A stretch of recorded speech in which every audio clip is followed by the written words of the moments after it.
My name is Jack, and this happened to me not too long ago. I've been married to Claire for 3 years now. She works in a bank, and I am a simple engineer in a factory. We live in a small one-bedroom apartment that my parents helped us buy.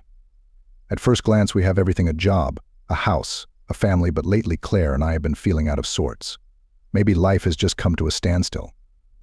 Maybe we're just bored with each other. The routine of everyday life has settled in, and neither of us seem interested in changing it. There are no more spontaneous dates and surprises, just the repetition of work, dinner, sleep, and repetition again.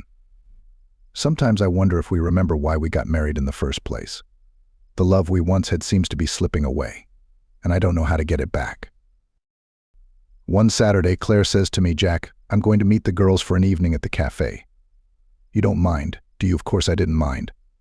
I thought it was great. We could relax, have a beer, and watch TV.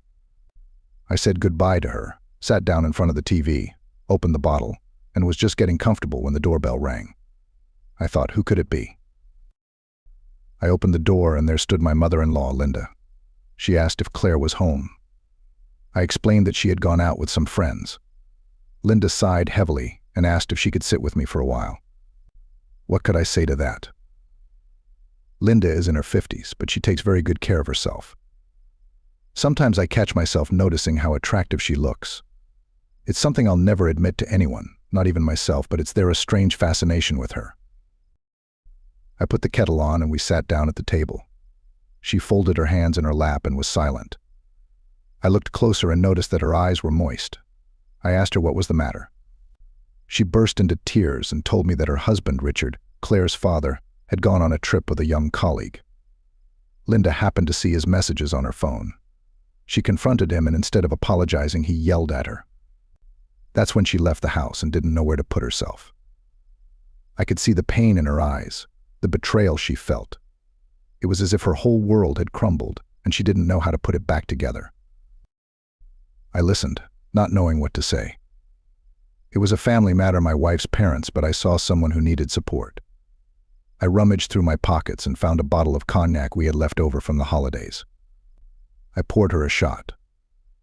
Linda smiled tearfully, took a sip, and began to talk about how she and Richard had met, how Claire had grown up, how difficult the 90s had been, and how Richard had eventually lost interest in her. She talked about the little things, how he'd bring her flowers just for fun, how they'd dance in the living room to their favorite songs, how he'd hug her when she felt bad. And then it all slowly faded away. It was heartbreaking, and I felt sad for her. I started complimenting her, telling her that Richard didn't appreciate her, and she kept pulling closer and closer to me. I don't know how long we sat like that, maybe an hour, maybe 2. The brandy hit me, and the apartment got hot. Linda had taken off her blouse, leaving her in a light t-shirt. I looked at her and realized I couldn't take my eyes off her neck, her shoulders, her breasts. Then she asked, "Jack, do you think I'm beautiful?" I nodded, feeling mesmerized. She moved even closer, whispered something, and kissed my forehead. Her lips were hot, her skin silky under my hands, and for a moment we were both free. We forgot about everything, about Claire, about Richard, about being a family. It was surreal, like a dream I couldn't wake up from. Her hands were on me, her breath was warm on my skin, and all the emotions that had been building up inside me came rushing out. I couldn't think clearly. It was as if all the frustrations, the loneliness, the desire for something different, something exciting, had taken over. We moved to the couch, and the rest of the world went dark. It was just Linda and me, and nothing else mattered. After about an hour, we were lying on the couch looking at each other, not knowing what to say. Linda spoke first. We shouldn't have done it. I was terribly embarrassed, but some part of me couldn't forget what had just happened. It was wrong, but at the same time I felt alive, like a spark I hadn't felt in a very long time. Linda left in a cab, leaving me alone with my thoughts and the couch that needed to be moved urgently before Claire got home. After that evening, Linda and I hardly spoke, but we exchanged glances that made my insides ache. Every time we gathered as a family, I got goosebumps.